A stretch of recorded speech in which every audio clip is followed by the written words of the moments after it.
Hi, everybody. Good afternoon. This is Bill Smith. Today we're going to discuss how to manage Microsoft Office 2019 for Mac using Jamf Pro. I am a professional services engineer here with Jamf, and joining me today from Redmond is Paul Bowden. He is one of the software engineers at Microsoft who works on Office for Mac. We're going to cover the 5 P's of Office for Mac management: preferences, P-lists, profiles, policies, and Paul, who joined the Mac admin community a little more than 3 years ago and has helped make Office the easiest that it's ever been to manage. And toward the end of today's webinar, Paul will have one more thing to share. Many of you know it, but he can talk a little bit more about it.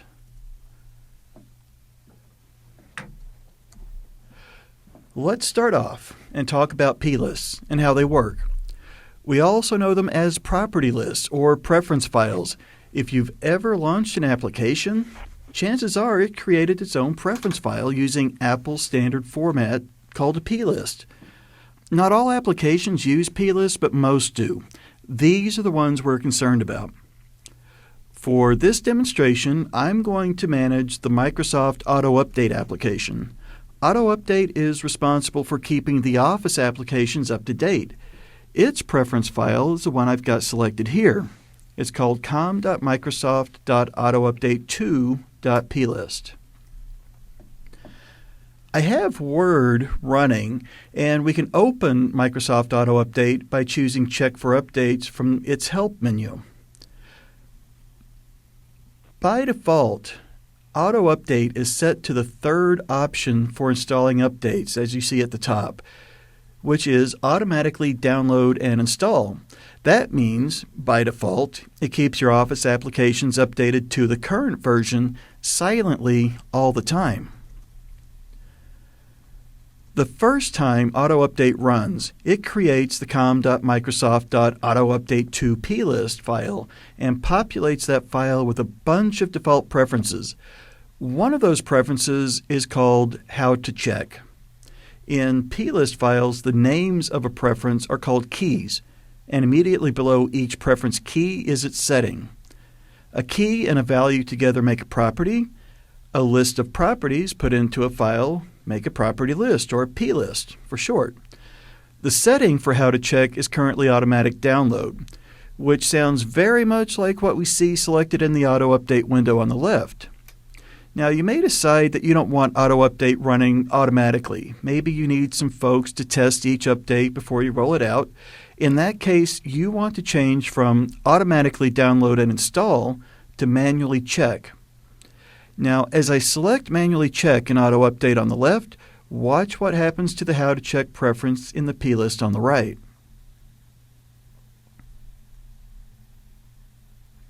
Generally, within a few seconds, the plist updates with the new value for the preference. Again, manual in the plist sounds very much like what we see selected in the Auto Update window. And if I change back to automatically download and install in Auto Update, it changes the plist in a few seconds to the original value. So, if changing a setting in an application changes the value in a plist, what do you think happens in the application if you change the plist? I'm going to quit Auto Update while I make this change. It's not a good idea to change plist while applications are running. And now I'm going to use the terminal application to make the change rather than type directly in BBEdit.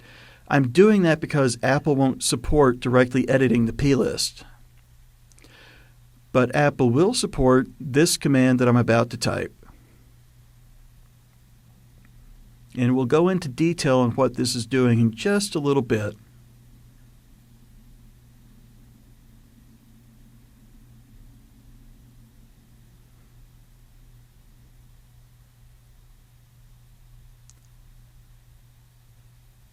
All right, now I want you to watch the plist on the right as I press Enter.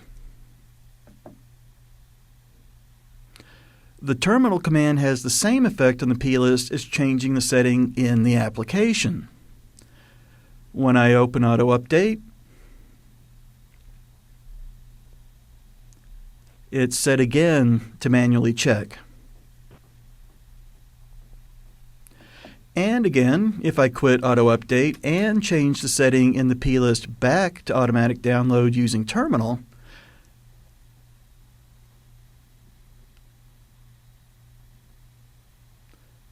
the next time I open Auto Update, its setting should be changed too. And it is. So now we've established this is a two-way street. If I change a setting in the application, it changes the plist file, and if I change the plist file, that changes the behavior of the application. Let's go back to that terminal command I used to change the plist and break it down. It uses a command named defaults, and the purpose of defaults is to manipulate plists. The defaults command line tool lives in the /usr/bin directory. I could just start with defaults in terminal, but I'm using the full path to guarantee I'm using the system defaults command and not some malicious hacker's defaults command located somewhere else on my computer. I tell defaults I want to write, which means to create or modify a plist. Then I give it the domain for the app, which is generally the same as the plist name without the plist suffix. The domain is made up of two parts. The com.microsoft part is literally the application developer's internet domain name displayed in reverse. If you think about it, only one organization only ever has control over an internet domain at one time. No company other than Microsoft can use Microsoft.com. No company other than Apple can use Apple.com. And no company other than Jamf could use Jamf.com. The second part is generally the name of the application it's responsible for. In this case, it's Auto Update. And when we put it all together as com.microsoft.autoupdate2, we guarantee this is a unique name, and no other third-party application should ever be creating a preference domain with the same name. There's no more magic to a plist or domain than that.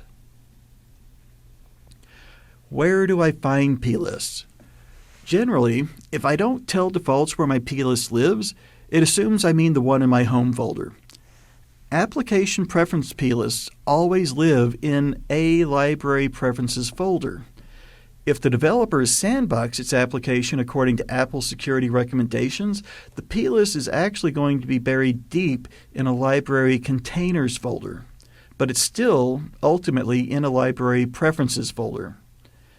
Sandboxed apps are a topic for another discussion. Just know that these are generally the two places where you'll find application plists. Last, I want to add the name of the preference key and its value to the plist. My key's name is how to check.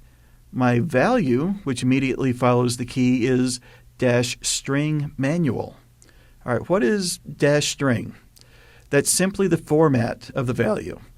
The common format settings are string, date, integer, and Boolean, and there are some others. Boolean means true or false. Telling your computer the format of the value tells it how much memory to hold open for the value.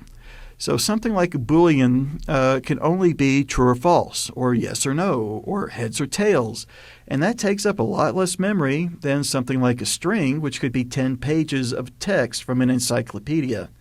When your value is a string, you don't always need to specify the string, by the way. But dates, integers, and booleans, you should specify the format. I want to use this command now to do something just a little bit different from what I did before. Instead of changing my existing plist, I want to create a new one on my desktop, and I can do that specifying the path to my desktop in front of the domain.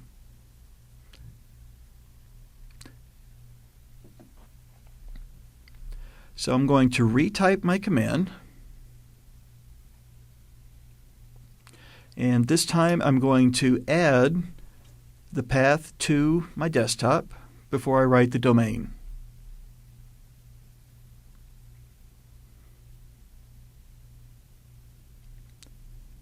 And everything else is the same.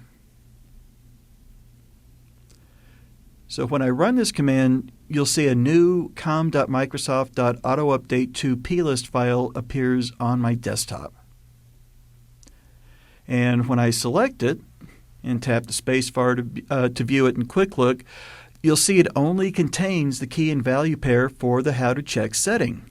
Everything else you see is the formatting needed for a proper plist file, and the defaults command takes care of all of that for you. Okay, now what? How do I use this? Here's where Jamf Pro comes in. I'm going to log in.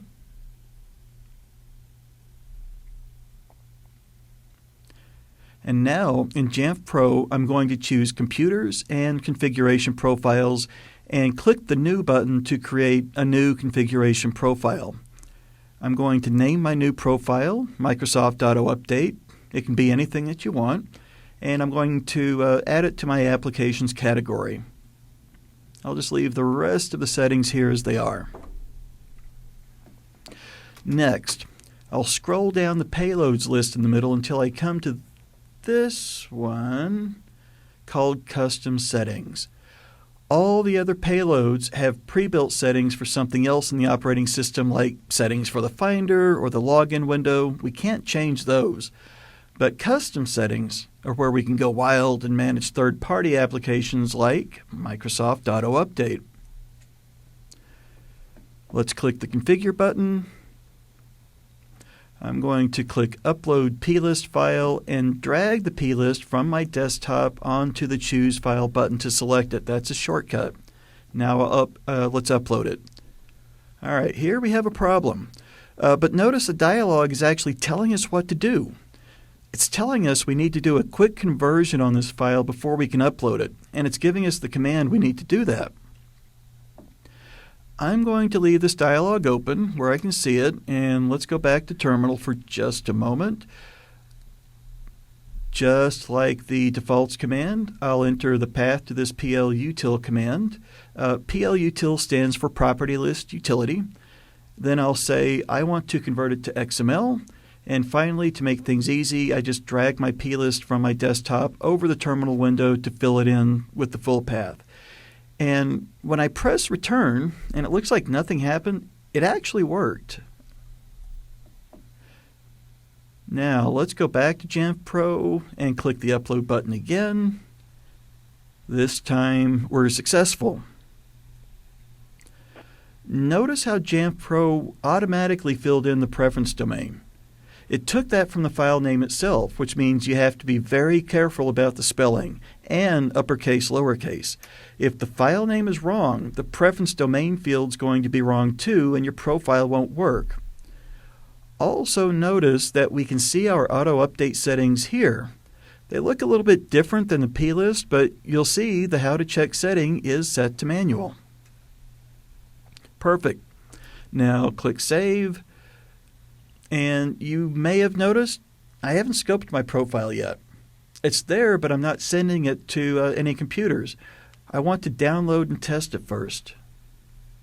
That's easy to do. I just click the download button at the bottom of the profile, and because I'm using Safari, it automatically tries to install into my system preferences. That's what I want. I'll click Continue, and then Install, and then enter my administrator name and password for my computer. And there we go. Don't worry that the profile says it's unsigned. That's because I've just manually installed it. When I push it from Jamf Pro, it should show as verified. All right, what just happened? Let's reopen Microsoft Auto Update. Now that we have a configuration profile installed to manage the How to Check setting, not only has it changed to manually check, it's also preventing me from changing it to something else. All my options are dimmed. Until I remove this configuration profile, I'm effectively disabling Auto Update from automatically checking for updates. Jamf Pro can manage most any app that stores its settings in plist files the same way. You just need to know three things: which plist file, the name of the key for the setting, and the value for the setting you want to enforce.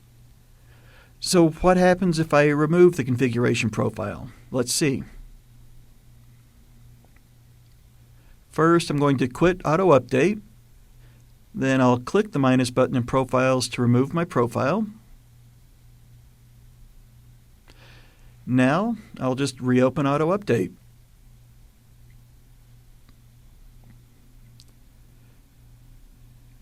And you'll see that not only are my options available again, but my original setting before the profile was before it was installed is back too. It didn't stay at manual. That tells us configuration profiles don't really change things on our Mac. Instead, they simply override any settings we already have. And when we remove the profile, our original settings come back to life. Now that I've verified my configuration profile works, I can go back to Jamf Pro and scope it to all of my Macs, or a group of Macs, or individual Macs. Now, how about some other Office applications? With this plist converted to a configuration profile, a new user can launch Microsoft Outlook, and you, as an administrator, can automatically suppress all the first-run windows. This will also pre-populate a username for not only activating Microsoft Office, but configuring Outlook. And it'll start downloading email all with just one click. If you'd like more information about that, I have a blog post out at jamf.it/one-click for how to do that. With this plist setting for the com.microsoft.excel domain, you can disable Mojave's dark mode for Excel without affecting any other apps.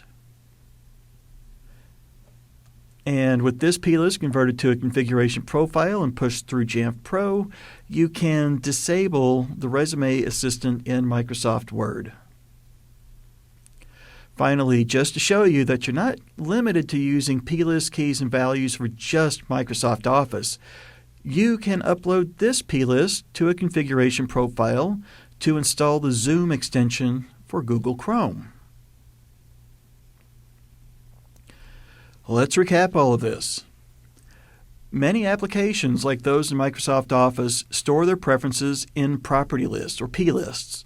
If we change a setting in an application, that updates the plist, and likewise, if we alter a plist, that setting is reflected in the behavior of the application. Configuration profiles are all about managing plists, and if we manage the plist, then we manage the application.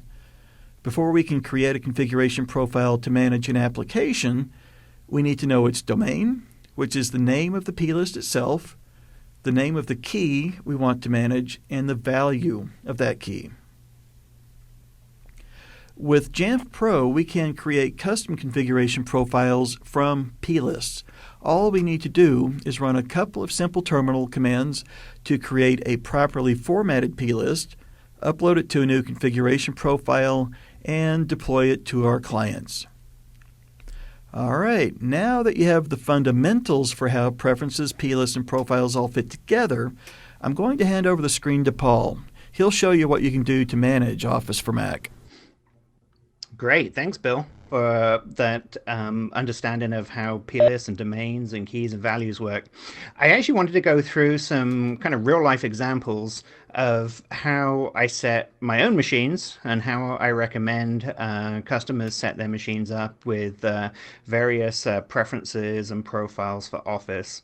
A lot of what I'm going to be talking about today is actually documented on the macadmins.software site. If you haven't come across it, it's a kind of a really good resource to get latest download packages of all of our software. Probably the main piece to look at relative to today's presentation is the Preferences tab, which points to a community-based spreadsheet of all of the most popular preferences that you might want to set. And many of the popular ones I'm going to show today. Okay, so first of all, we should look at preference domains. So as Bill said, every application has this unique identifier, and each one of the Microsoft Office apps also has an ID. At the very top of this list, I wanted to call out we have a very special domain called com.microsoft.office, and we know this as suite-wide preferences. It's used for cases where we can just make one preference change, and the apps within inside the Office suite, the main five apps, Word, Excel, PowerPoint, Outlook, and OneNote, will inherit from that particular value. And we'll see a couple of examples there. But com.microsoft.office is a good example of one domain that affects many apps. We also have the kind of individual apps in here as well. Most you should recognize, and some of the kind of the periphery apps like the company portal and Teams and OneDrive I've also listed in here. It's incredibly important to realize that not only do you need to get the spelling correct on these domain names, but they're also case sensitive. And probably the biggest one that always catches me out is PowerPoint, because of course when I'm writing it in a Word document, I have two P's in PowerPoint, but the actual domain, the preference domain, only has one capital P there. So if you're troubleshooting and you're not quite getting what you expected, definitely look for spelling and case sensitivity issues there. Okay, so I'm going to walk you through a bunch of scenarios to try and tie this together into a story. The first one is what I call a friction-free first launch. Now, if you're a consumer, like perhaps my mom at home, and you download and install Office, you kind of want to have this unfolding story as you're launching. You want to be kind of guided as to what's happening next and what do I need to click on. But when you're in the commercial environment, a lot of IT admins want to configure Office in such a way that they get it installed, and when the user clicks on Outlook or the user clicks on Word, boom, the mailbox renders, the word canvas comes up. There are no questions, there are no dialogues to get in the way. And as Office has evolved over the last few years, we've kind of gotten more and more dialogues, and so I wanted to show you what you can do to reduce the number of dialogues that users will see. So this first slide here, I call suppressing superfluous dialogues. To me, a superfluous dialogue is one that really is just a teaching tool. It has no decision making. You've just got a single button, and all you can do is proceed. So the main what's new screen, the prompt to sign in to activate, the URL set, those are all good examples of superfluous dialogues. All of these can be suppressed with this key called Office Auto Sign In, and again, this is all case sensitive, and it belongs in the com.microsoft.office domain, which is great because you can set this key once and all of the apps will inherit from it. It's a Boolean type.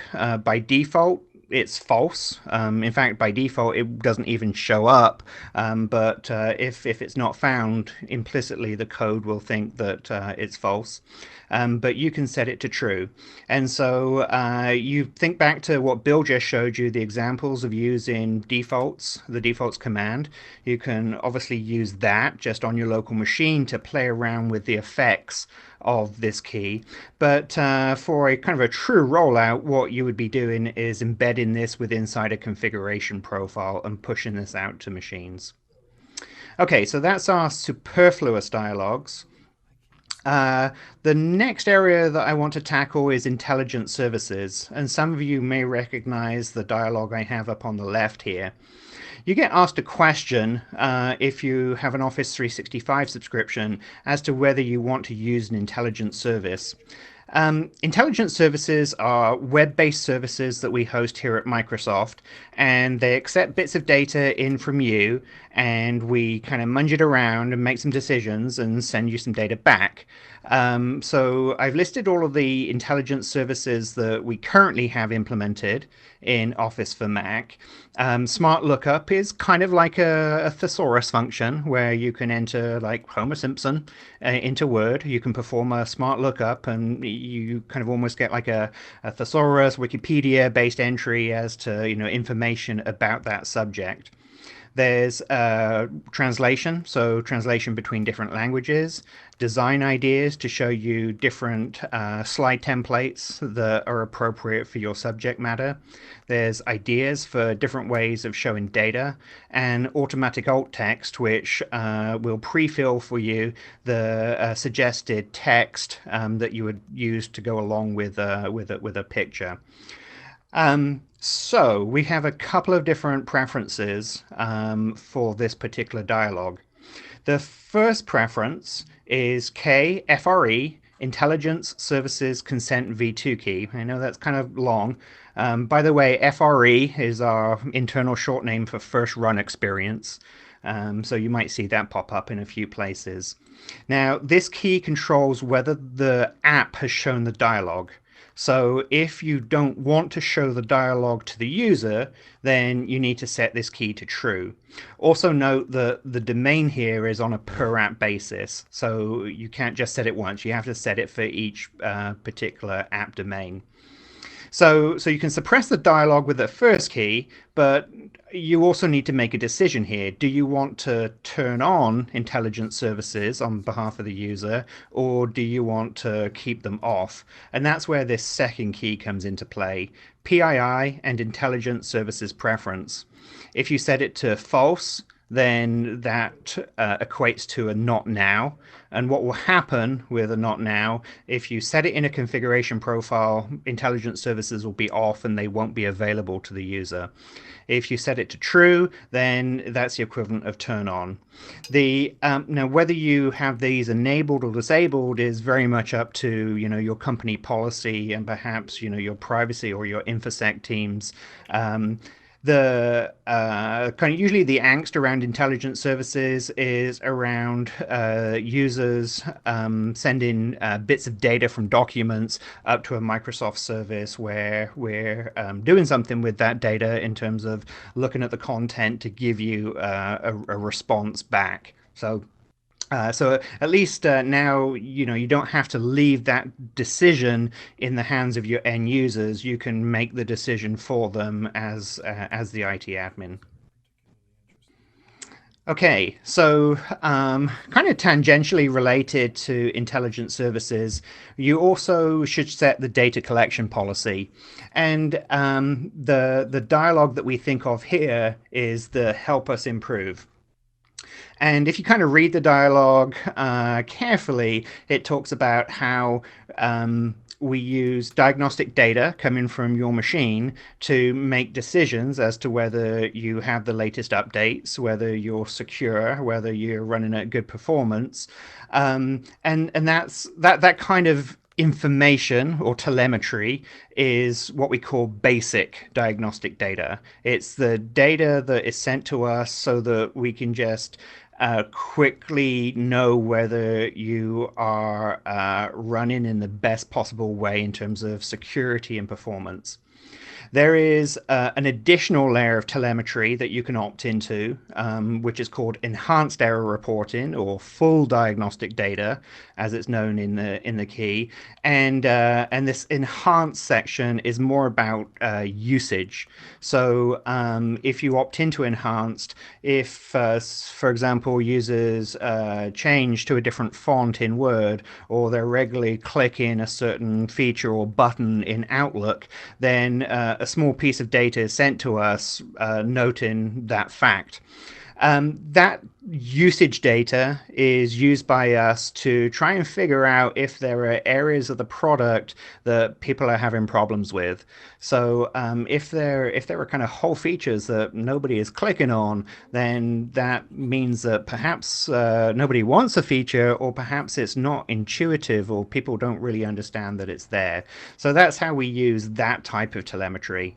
So again, in the spirit of trying to make the decision on behalf of your users, we have some keys that you can set. The first one is KFRE telemetry consent key. And similar to intelligence services, this really tells us whether the dialogue has been shown or not. So as a matter of course, you set it to true to suppress the dialogue. Okay, now you need to decide on what type of data you want to send to us, whether it's the basic diagnostic data or whether it's full diagnostic data. Now, of course, there is this third category, and that may be I don't want to send any data to you. I really just want to use the program. I don't want you to check to see if I'm up to date. I'm going to handle that all myself. So if you're in that third category, there is a separate key called send all telemetry enabled, and it defaults to true. But if you set it to false, then the apps will not send any telemetry or error reporting whatsoever. Again, do note that this is on a per domain basis, so you need to set it in that way. I'm also showing you a screenshot over here on the right-hand side because it's caused a little bit of confusion, especially if you're in a commercial environment with, let's say, Office 365 Pro Plus. You typically find that after you activate this help us improve checkbox is grayed out. And people ask, well, how do I untick that? In a commercial environment, everything defaults to opt-in, and we expect IT admins to set these keys, usually through a configuration profile, if you want to opt out or you want to throttle down to basic diagnostic data. So important to kind of understand what those controls are and what they do. In some of the very later versions of the applications that we shipped, especially the ones that went out in this month, you'll notice another pop-up as you go through the first run, and that is the app would like to access your contacts. So with a new Office 365 feature that we have is the ability to at mention people within comments on a document. And for that to work, we have to be able to access the system contacts. And when we make that call, then the Mac OS fires up this dialog here. There's no simple kind of key boolean on and off to stop these. But if you want to kind of automate this and suppress this, then I have a set of mobile config files on my GitHub. There's a set for allow and a set to deny, and you can just deploy those through Jamf, and it will take care of that particular pop-up. And once you've kind of gotten to this stage of the first run experience, the app really should be like fully booted. And if it's Word, Excel, or PowerPoint, you should be staring at a document picker or a template picker. It's kind of individual tastes. Some people kind of like to get to this this picker as like the first step in the application every time they launch. Other people's preference is I want to bypass the picker. I just want to go straight into the canvas. I want to start always with a blank document or kind of a blank presentation. And you can set this either through the preferences of the app, but there's also a key called show doc stage on launch, and it defaults to true. But if you set it to false, then that picker won't come up every time you launch the application. So some kind of nice aesthetics there, so you can make a kind of a really clean boot. Some of our apps, and this example is from Outlook, have teaching UI. So you get into the app, and then as you start using some of the functionality, you'll find smaller dialogues that pop up. On the left, you see things like, did you know you can send your email later? Or did you know you can contact support? Or did you know you can create a group? And these are really useful, especially for people who kind of want to delve into understanding more about what they can do within the application. But we realize that sometimes people, they really want all of this suppressed and just allow me to get on with my work. And so there are a couple of keys that you can control here, both for the Outlook domain. That groups dialog is controlled through O365 groups, UBI. promo triggered pref. Another internal key name here, UBI, out of box experience, is what that is short for. So if you set it to true, then Outlook will think that it's already shown the dialog, so it won't pop again. For the other teaching dialogues where you normally see a kind of a got it action button, there's actually a dictionary. So there's a key called CUI Teaching Manager, usage dictionary key, and it's a type of dictionary. So this one's a little bit different. It's not a boolean. It's not a string. And then so a dictionary has multiple key value pairs. And so we have the delay send in or delay send value here, and we also have the contact teaching support. And as the different apps kind of grow and morph, there might be kind of more that come out in the future. So you should kind of keep an eye on what values are available for that dictionary. So those are really the kind of the main dialogues that you see during first boot.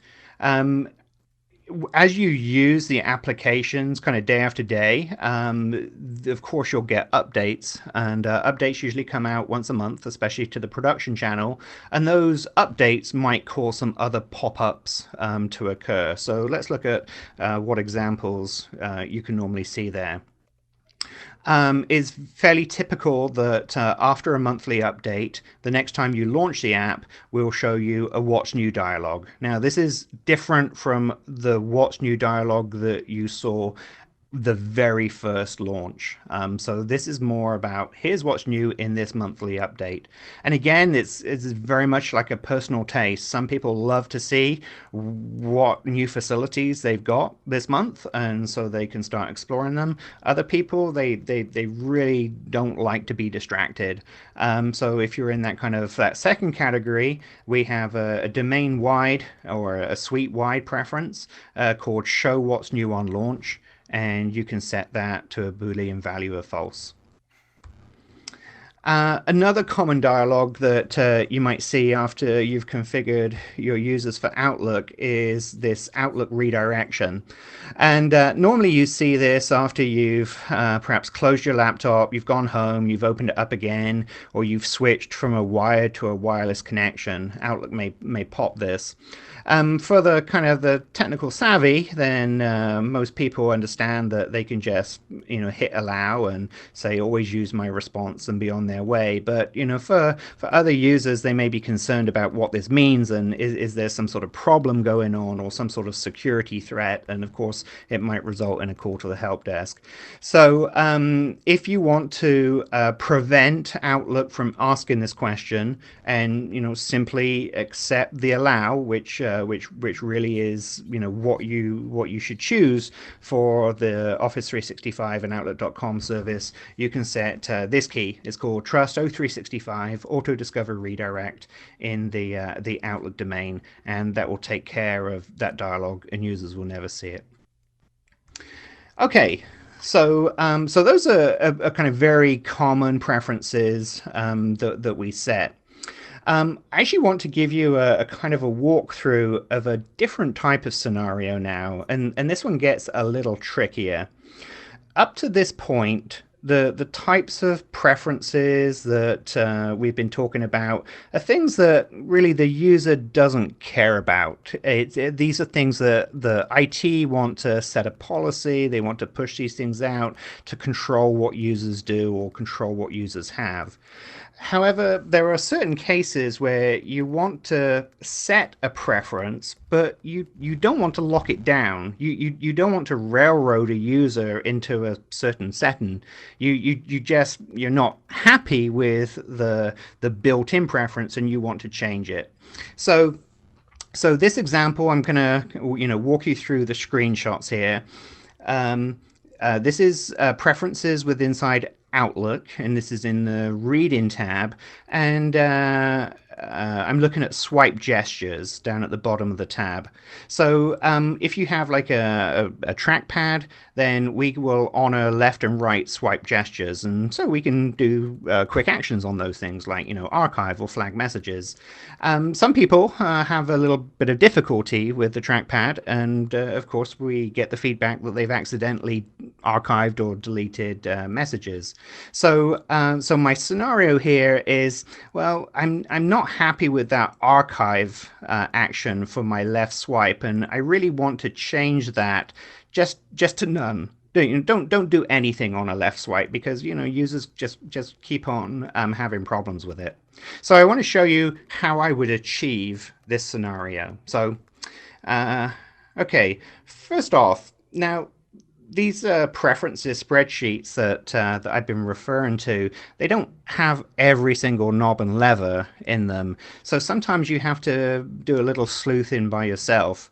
And the kind of a good way of figuring out which keys control which functions is to run through this list. So here I would close Outlook first of all. I would then run defaults, read, my domain name, and I would redirect the output to a file, and I'm just simply calling it 1.txt. I then launch Outlook. I go change the value in the UI. So in this case, I would be going in and changing that left swipe action, and then I'll close the application. It's important that you close the app completely, because some of these settings that you make, they don't get persisted down to disk until the app is closed. And then I'm going to run that defaults read again, and I'm just going to output to a different file name, this time 2.txt. And then there's a built-in command in macOS called diff, where I can say, show me the differences between these two text files. And I've got a screenshot down at the bottom here of what those differences are. And, fortunately, it only shows me a few different lines. I can see things like app exit grace for session duration, but it's usually pretty obvious as to the key that you're looking for. So here we go. So the key is message list left swipe action. And now that I've manually set this to none in the UI, it seems like my value is a 0. Okay, so with that information, let's kind of go on. What I would normally do at this point is just do a defaults read and that new key that I've just discovered, and confirm that value is in fact there and whole. Sometimes they're a little tricky, because the defaults command can show a 0, and sometimes that means false because it's a Boolean data type, and sometimes it's 0 because it's an integer. So there's a kind of a subcommand in defaults called read-type.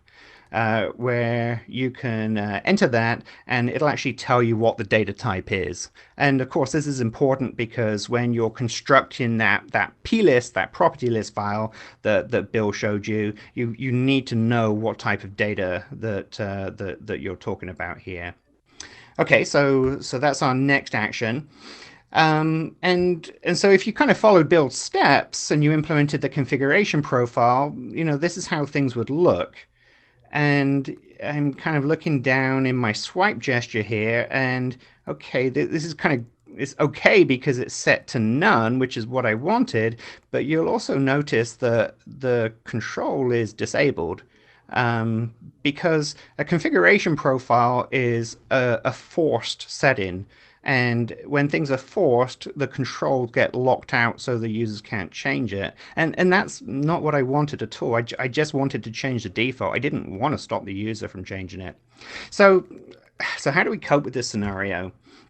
Well, I could try and be tricky here and attempt like a manual override. So, if I drop down to my command line and I run defaults write, message list swipe action, and I try and change the integer value from 0 to 2, and kind of that looks like it's worked, but when I look in Outlook here, it's still set to none and it's still disabled.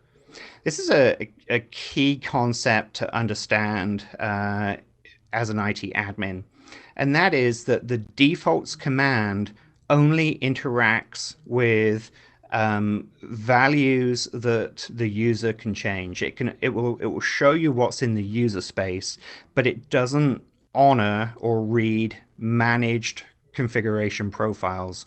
So the defaults command can lie, and it can lead you down this kind of path of really not understanding what's going on. And while this may be, a little scary for some people, this is a great reason why you might want to look at certain tools like Python, because Python can get this kind of level deeper and can really understand what's taking place. And here, well, Python is built into Mac OS, so I can simply type Python at the command line. And then I can issue an import command to import Foundation, which gives me access to kind of a whole bunch of built-in stuff into Mac OS. And then I can print the Foundation and then this routine called CF preferences copy app value. CF stands for core foundation. Anything that begins with CF is an API on Mac OS, and it's kind of a lower layer of the operating system. And I'm saying copy app value, and then I pass in my arguments. The first argument is my key name, and then the second argument is my domain name. And when I execute that, it returns 0. The great thing about going through CF preferences is it shows you the real value. It's the real value that the application would see, because guess what? The applications use this CF preferences API, so you're mimicking the application here. The second kind of great function that you have with CF preferences is that you can report out whether an app value is forced. And here it can return true or false. If it's true, it means that it's been imposed on the user and there is nothing the user can do about it. They can't change it at all. So that's kind of pretty useful. Again, it's kind of Python is a little bit more advanced, but these are like two-liners, so they're not too complex. So kind of how does this work in the grand scheme of things? Well, we have something called CF preferences resolution.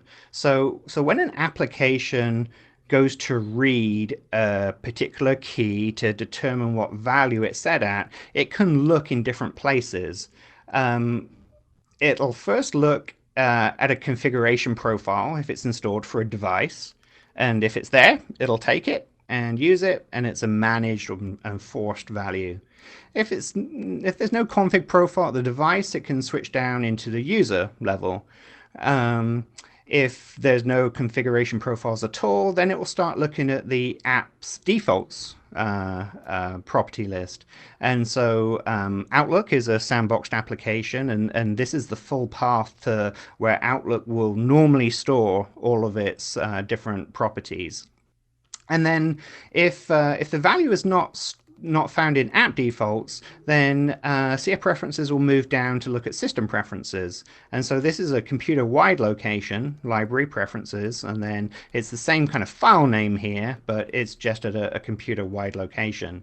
So we can actually use this resolution to our advantage for this particular scenario, because instead of setting this left swipe action in the configuration profile where it's locked out, we can remove it from the app defaults and implement it in system preferences.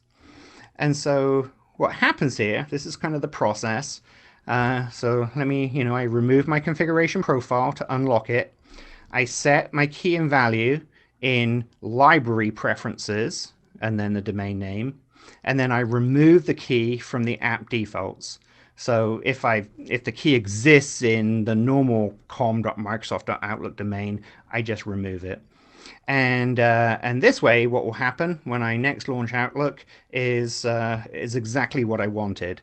If I look down at the left swipe action, the control is enabled so the user can change it, and the value is preset to none. And the great thing is that I can change this for everybody who doesn't already have it set, and users can change it up if they desire. So that's kind of the difference between setting a policy versus setting a preference. A couple of other kind of quick areas that I want to touch on here. The first is security hardening. And if you look inside the app level preferences, you'll find some prefs to do with macros and access to VBA as Visual Basic for Applications. And VBA is kind of used for add-ins and extensions and for kind of macros that people write.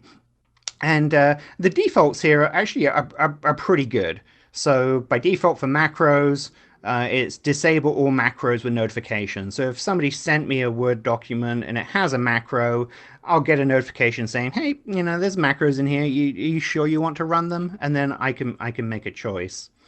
But if you wish to set these on behalf of the users, or you want to change them, then as you can see, I have those keys and values down at the bottom of this slide here. What's kind of lesser known are some keys that don't have any UI, and these are useful if you want to kind of get into advanced security. And the idea here is that you really should disable functionality that's not required by users. So let's say in your organization you don't use macros or you don't have any extensions.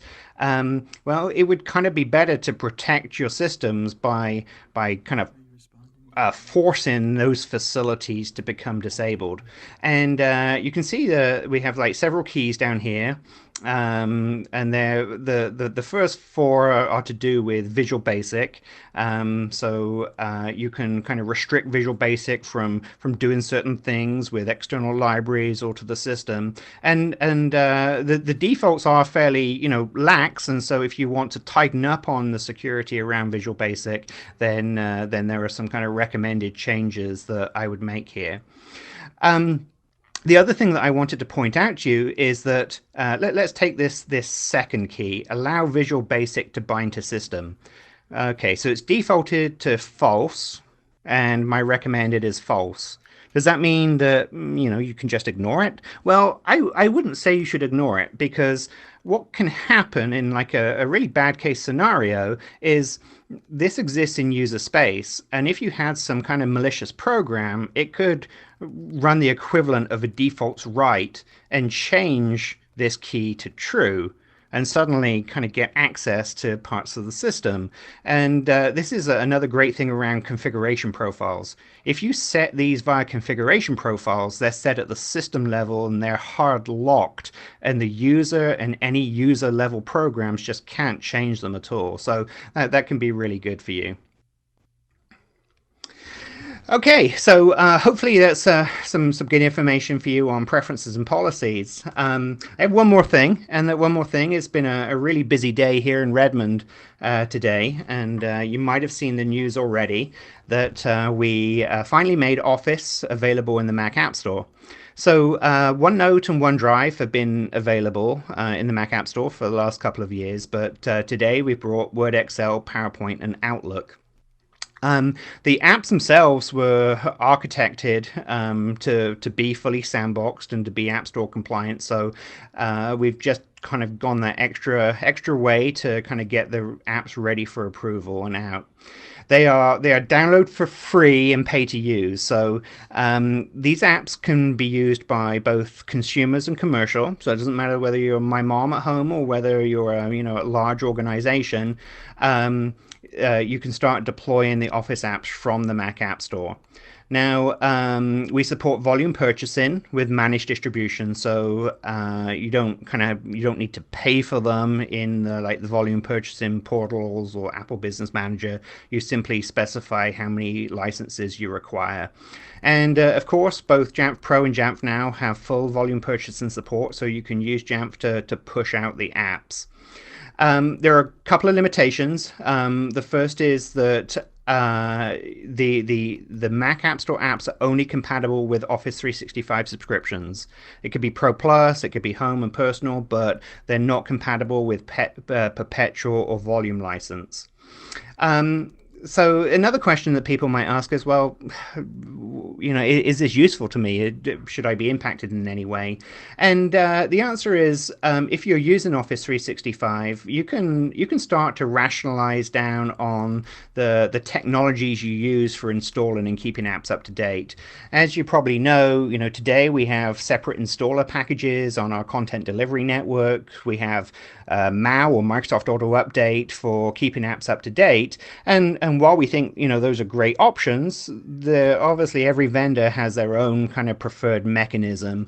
And yet what you have to do in IT is that you have to have Mac App Store there anyway to keep your Mac OS versions up to date and Safari up to date. So this really gives you the choice where you can say, well, I just want to keep Office up to date through that same pipeline. There's also some great content cache-in facilities in the Mac App Store process as well. For example, I have a content cache server at home so that when I update my Mac, then my wife doesn't have to go and pull all of that packages over the wire as well. It can just come from our local content cache. So content cache-in is a great thing to look at. The apps themselves are full featured. These are not cut down versions of the apps. They have exactly the same functionality. And the other great thing is that everything that we just talked about, all these policies and preferences, everything applies. There are no changes that you have to make here. Now, you will have probably some questions such as, well, this sounds great, and how do I convert my existing users from a CDN-based install to Mac App Store? And so we've got this Q&A available. I put the forward link down at the bottom of the page here, and this is an evolving document. It's got some really good information there now, but as the days progress, we'll keep kind of adding more frequently asked questions for you. So that's the big news today for Mac in the App Store. All right. Thank you, everybody. I've been trying to get through some of the Q&A while Paul was speaking, and I hope I've answered most of your questions. We do have time for just a few more, but I think what I'd like to do, you can still continue typing in your questions, but there are a couple that seem to kind of stick out that I was answering a few times, so I thought I might just point those out. There is, if you look in the chat, a few times I mentioned a Google link. That Google link is actually a link to a community-contributed spreadsheet of a lot of Office P-lists and keys and values. It's by no means complete. This is not done by Microsoft. It's actually from the community of Mac admins. But if you're looking for a big variety, the biggest list I've ever seen, that would be probably the best place to go look. Somebody else also asked about the Mac App Store. Paul may have said it, but I'll just reiterate it. The Mac App Store, when you download applications, you bring your own license with those. Effectively, they come unlicensed. So that does mean, yes, if you want to use VPP to download the apps and then use your volume purchase license, that will work. The serializer. Or if you want to use Office 365 sign-in, that will work as well. You could even use a product key from a big box store like Best Buy, and that would work. Getting flagged that we're running out of time, so we're right at the top of the hour. Please join us at Mac Admin Slack. Find us in the hashtag Microsoft Office chat room. We can answer a lot of questions for you there. Thank you. Thank you very much for joining us. Thanks, everybody.